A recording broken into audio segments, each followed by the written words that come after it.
Kuya. Kuya. Ay, ma'am. Sa ano po? Buy one po ng susi. Pagbayad na po kayo, ma'am? Oo. Kanina? Oo. Sige po. Sabihin niyo, pakita niyo na lang po yung resibo sa cashier. Sige.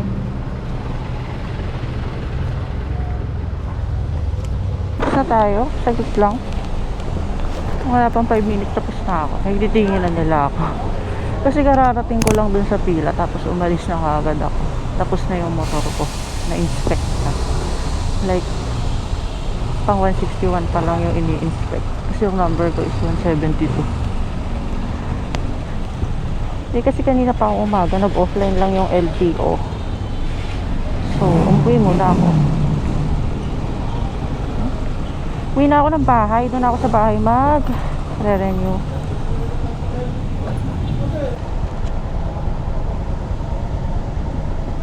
Hindi na ako pipila dyan. Online na lang ako.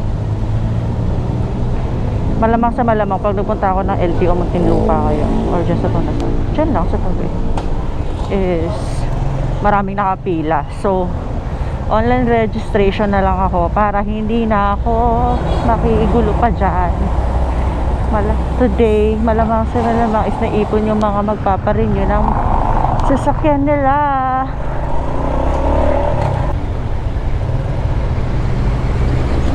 Ay, tapos na rin.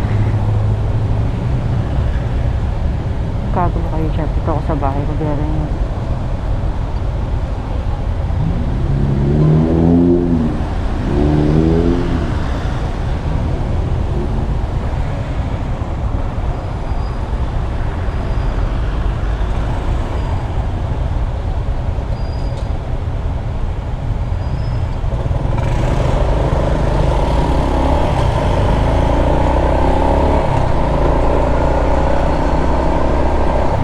Janet Jackson, dalan nyo.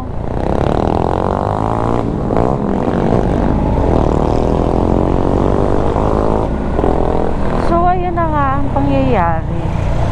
Nag-offline ng LTO portal kanina. So ang daming naipon sa inspection area. Most of them hindi pa alam yung pagre-register online or pagre-renew online. So, maiipon sila sa LTO. Ayan. Daming parcel ah. Grabe.